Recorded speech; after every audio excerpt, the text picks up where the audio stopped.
السلام عليكم ورحمة الله وبركاته. طبعا انتوا الفيديو اللي انتوا شايفينه دلوقتي كده هتقولي انت بتصوري ايه يا هدى؟ احنا مش شايفين اي حاجة، احنا اللي شايفينه مجرد جبهة او قورة لزبونة او عاملة موجودة.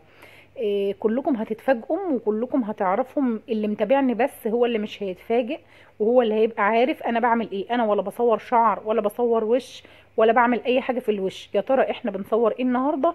تابعونا للاخر. الفيديو ده فيديو تحفيزي لناس كتيرة جدا جدا جدا جدا بتعالج من صلع وراثي، او مش صلع وراثي، يعني نسميه كده مثلا البيبي هير اللي قدام ده. في ناس كتير مش شرط يبقى عندها صلع وراثي او تبقى واخداه عن طريق مثلا ان هي جينات او كده، مش شرط. في ناس كتير بتحب تلم الشعر او تشد الشعر او يبقى مفيش قصة بمعنى اصح كده، فالشعر بيبتدي ينحل معايا واحدة واحدة من قدام. وفي ناس بيبقى عندها ده يعتبر جينات وراثية، وراثة عن الأب أو عن الأم أو عن الجدود أو الكلام ده، فبالتالي بيبقى ده موجود عندها طبيعي جدا.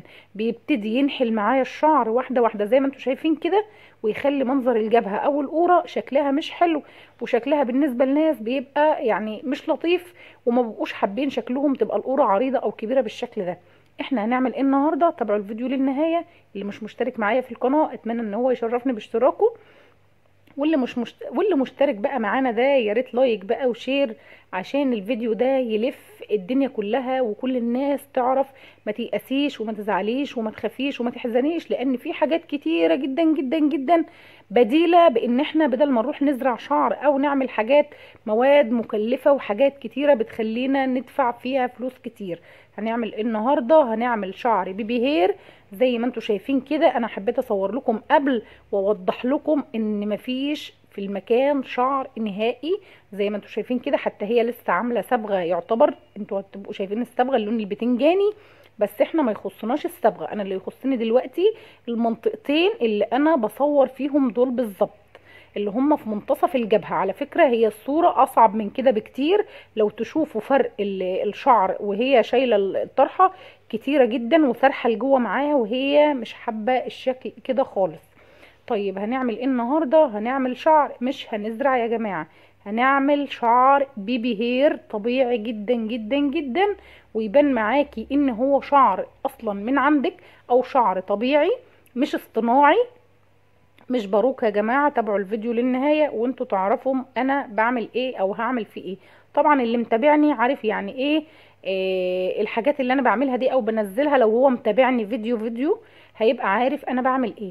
اتفرجوا على الفيديو للنهاية ويا رب الفيديو يعجبكم. بس لو عجبكم ما تنسوش اللايك والشير او السبسكرايب، او لسه بتتفرجوا علينا لاول مرة ما تنسوش تدعمونا باشتراك او باي حاجة جديدة منكم، يا ريت فضلا منكم وليس امرا عليكم. نصلي بينا على الرسول كده، نقول اللهم صل وسلم وبارك على سيدنا محمد. انا ببتدي اعمل ايه؟ انا بنضف القوره كويس جدا، وبحط بنج موضعي او مخدر موضعي ايا كان نوعه، وببتدي اشتغل كده زي ما انتوا شايفين بالظبط. بحدد القوره او بحدد المكان اللي انا هبتدي اشتغل فيه، وبصوا ببتدي اشتغل واحده واحده بتكنيك عالي، ما اطلعش بره. ابتدي ارسم لو انا لسه مبتدئه او مش عارفه. انا بشيلكوا ده لان ده يعتبر هو نشف فلازق، هو لسه ما اتغسلش، يا دوبك مسحنا بمنديل كده زي ما انتوا شايفين كده. ما سطرش الجبهه، ما عملهاش زي المسطره، لا انا خليها كده كانه شعر طبيعي. انا شعري لما بيبقى زي المسطره كده بحس ان هي باروكه، ببقى عارفه ان هي باروكه، لكن اخليه حته كده في النص نازله شويه معايا زي اللي موجه كده. هو واخد وضع رسمه، يعني ايه؟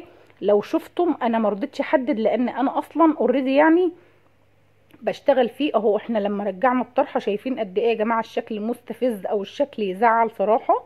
شايفين هي من الجنبين عادي، لكن النص في منتصف يعتبر الواجهه بتاعه البشره زي ما انتم شايفين كده.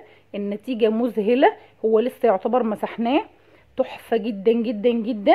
طبعا انا بقول لكل اللي هي عندها صلع مثلا وراثي بقى او مش وراثي، ما تيأسيش وما تزعليش، في بدايل كتيره جدا جدا وحلول كتيره جدا جدا، ومفيش حد يقدر يميز ان ده شعر او مش شعر. الموضوع مش مكلف خالص وعاملين عليه عرض. نتيجته حلوه جدا ومش صعب وتحفه، بيدي شكل خيالي. لما يخف او يتمسح اللون من عليه هيبقى حلو جدا ويبان معاكي طبيعي. ودي كانت نهايه الفيديو، اشوفكم في فيديو جديد واتمنى يكون عجبكم الفيديو. مع السلامه.